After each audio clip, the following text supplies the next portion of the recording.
Dear students, তাহলে চলো আমরা প্রদত্ত বাক্যগুলোতে ভার্বের সঠিক রূপ ব্যবহার করি। আন্ডারস্ট্যান্ড? আমরা বরাবরই এই মতো জানি যে বাক্যে ভার্বের ব্যবহার করতে গেলে আগে প্রথম কাজ কি বলতো? বাক্যটা সুন্দর করে পড়ে নিতে হবে, তাই না? পড়ার সঙ্গে সঙ্গে কি করতে হবে বলতো? বাক্যের অর্থটা মাথায় নিতে হবে, বাংলা অর্থটা। ঠিক আছে? তারপর থার্ড স্টেপে ভার্বটা ব্যবহার করার পূর্বে আমাকে দেখতে হবে ওই বাক্যে কোনো টেন্স নির্দেশক শব্দ আছে কি না। যদি টেন্স নির্দেশক শব্দ থাকে আমরা সেই টেন্স নির্দেশক শব্দ থেকেই বুঝতে পারবো যে এটা কোন টেন্স হবে, ভার্বটা। ক্লিয়ার?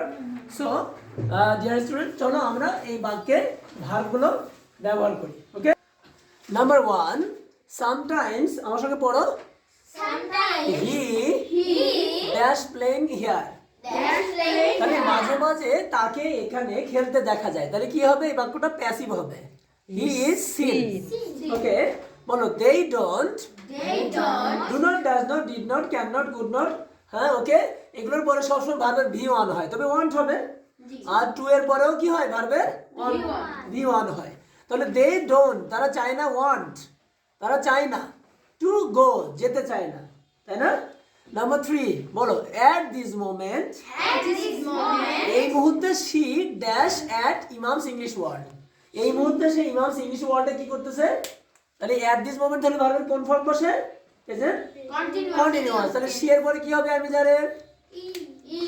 হ্যাঁ, তাহলে ইজ ওয়ার্কিং, ইজ ওয়ার্কিং।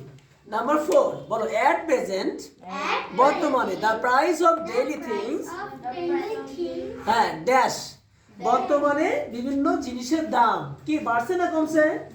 তাহলে কি প্রেজেন্ট কন্টিনিউয়াস হবে না পাস্ট কন্টিনিউয়াস হবে?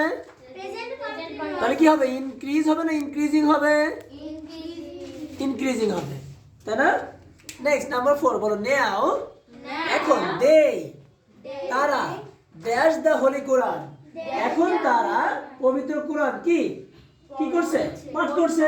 তাহলে নাও থাকলে কোন টেন্স হয়? Present continuous tense. ওকে, তাহলে অ্যামিজারের কি হবে? দের পরে কি বসে? আর বসে। আর রিসাইটের আইএনজি রিসাইটিং, দে আর রিসাইটিং। নাম্বার 6, বলো দেন, মানে তখন, দে, তারা ড্যাশ দিয়ার, তখন তারা সেখানে কি? তখন তার দেন থাকলে কি হয়? পাস্ট কন্টিনিউয়াস না? তাহলে কি হয়? আর হবে না ওয়ার হবে?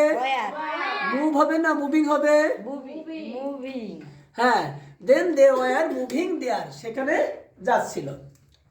বলো অ্যাট দ্যাট মোমেন্ট। হ্যাঁ, সেই সময়ে। অ্যাট দ্যাট মোমেন্ট তাহলে কোন টেন্স হয়? Past continuous tense. তাহলে at that moment we were, ওয়াজারে ওয়ার বসবে। আর মেকের কি বসবে? মেকের কি বসবে? Making. Thank you. We were making, আমরা তৈরি করতেছিলাম নোট ইন আ হারি, খুব দ্রুত বা তাড়াহুড়ো করে। ঠিক আছে? ইন আ হারি এটা হলো অ্যাডভার্ব। কতগুলো ওয়ার্ডের সমষ্টি যখন অ্যাডভার্বের কাজ করে তখন তাকে অ্যাডভার্বিয়াল বলে। ক্লিয়ার? ইন আ হারি এটা অ্যাডভার্বের কাজ করেছে, কতগুলো শব্দের সমষ্টি, এর জন্য এটাকে অ্যাডভার্বিয়াল বলবে। কি বলবে? ওকে, নাম্বার 8, বলো নাও আ ডে ইজ, বর্তমানে দে, তারা ড্যাশ বাই মাই হাউস। হ্যাঁ, মানে বর্তমানে বা সম্প্রতি তারা আমার বাড়ির পাশে কি করছে? টাঙ্কি মানে না, ঘোরাফেরা করছে। সো এটা হবে প্রেজেন্ট কন্টিনিউয়াস টেন্স। বলো আর রোমিং। রোমিং মানে হলো ইতস্তত বা অকারণে ঘোরাফেরা করা।